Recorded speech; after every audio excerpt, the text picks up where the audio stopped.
Topic po natin, magnesium. Okay, bihira nyo marinig ito, magnesium deficiency. Actually, bihira lang ang magnesium deficiency pero nangyayari din to, lalo na sa mga mahihirap na bansa pag kulang ang pagkain nila. So, papakita natin yung 6 na warning signs na kulang ka sa magnesium. Okay? Yung potassium na di-discuss ko na, 'di ba? Yung potassium sa muscle, palpitation. Pero itong mga electrolytes, potassium, magnesium, medyo hawig yung mga sintomas yan. Para saan ang magnesium? Magnesium kailangan yan sa buto. Para lumakas ang, hindi lang calcium calcium, magnesium sa buto, sa ipin. Kailangan niya sa metabolism para gumana yung katawan. Para sa puso, potassium tsaka magnesium kailangan sa pagtibok ng puso, muscle ang puso, muscle din natin. Immune system, pampalakas ng katawan, tsaka pamparelax. Tulog, relax, pampasaya, ang magnesium kailangan natin. So yan. Ayon sa isang pag-aaral, pag chinek yung magnesium ng mga tao, ito sa Amerika to ginawa, 48% ng Americans kulang sila sa magnesium. Mababa yung level nila. Pero yung may sintomas na nakakaramdam nitong 6 na sintomas, 2%. So sa atin sa Pilipinas, siguro mas marami pa. Paano mas konti kinakain natin? Ano dahilan? Bakit bumababa ang magnesium level ng isang tao? Kulang sa pagkain ng mga pagkain mataas sa magnesium.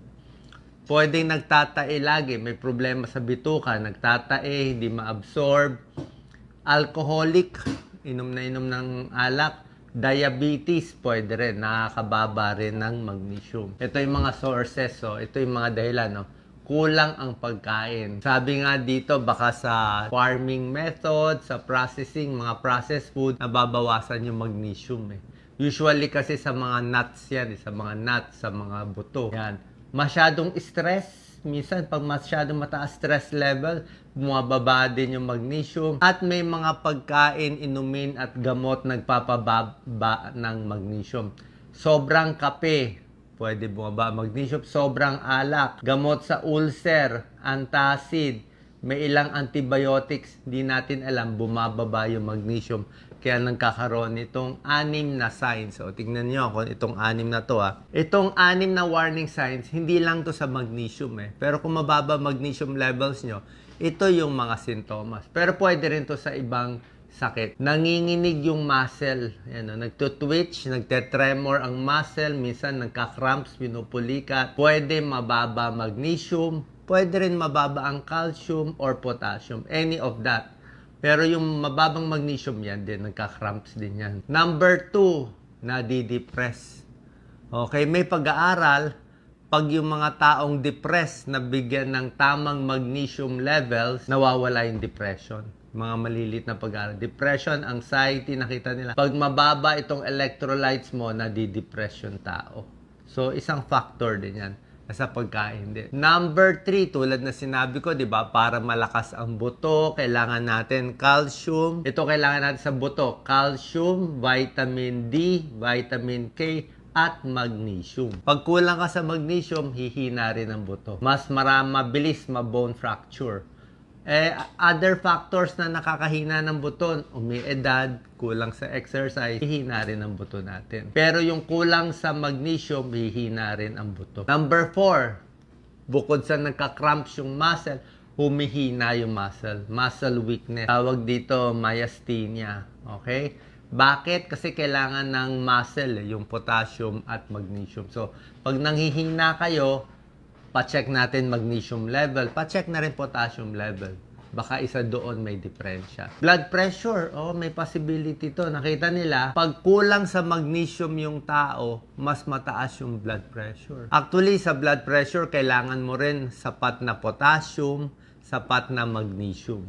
Okay? Ang potassium kasi, lagi ko dinidiscuss, pag kompleto potassium mo, bumababa ang sodium sa katawan. Ulitin ko, pag kompleto ang potassium mo, bumababa ang sodium. Sodium asin pampababa ng blood pressure. So, magnesium and potassium foods nakakababa ng blood pressure. Mamaya tuturo ko ano yung mga pagkaing mataas, mayaman sa magnesium. Irregular heartbeat, tulad na sinabi ko, yung muscle mo nagtutwitch, pati puso pwede magloko. Yan ang delikado. So, pag nag-irregular heartbeat ka, either low magnesium, pwede ring low potassium, nagloloko, nagpopo, hindi normal, ang tibok, tumatalon-talon. Ang delikado sa palpitation, itong pang-anim na senyales, pwede ka mahilo, pwede himatayin, pag tuloy-tuloy magloloko yung tibok ng puso, nagpapalpitate, meron ng cardiac arrest.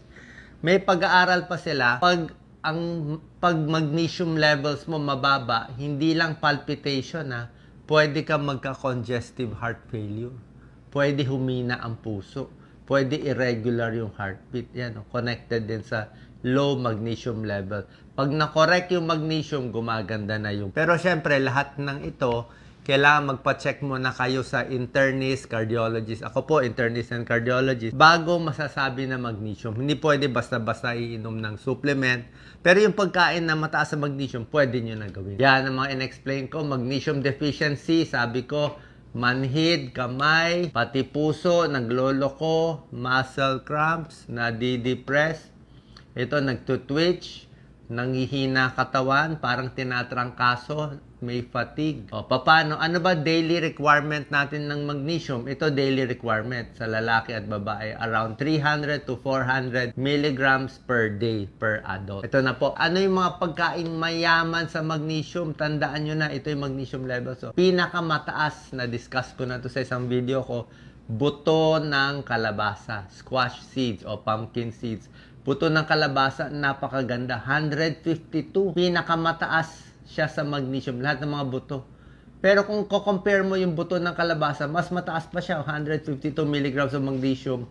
Compared sa iba, compared sa ordinary nuts, sa sunflower seeds, sesame seeds, chia seeds, o ibang mga seeds, panalo pa rin ang buto ng kalabasa. Meron din nakukuha sa brown rice, sa oatmeal, yan 86, 63. Mas mababa pa rin kumpara sa 152. Sa spinach, sa avocado, meron ding magnesium, 46, 44. Pero syempre, pag spinach, gulay, huwag masyadong i-overcook. So, tulad na pinakita ko, tandaan nyo to, mga seeds, tapos mga gulay, oatmeal, yan ang kailangan. Yan, ang mga rich sources ng magnesium. Seeds, nuts, whole grain, mga beans, munggo, green leafy vegetables. Yan, para kompleto magnesium levels. Tulad na sinabi ko, pwedeng almonds, peanut butter, popcorn, pwede na rin. Dark chocolate, marami din. Dark chocolate, medyo nakakataba lang. Ito mga seeds, sunflower seeds, tsaka squash seeds, buto ng kalabasa. Cashew nuts, hazelnuts, oatmeal, lahat yan mayaman sa magnesium. Paano malalaman? Papacheck lang sa dugo.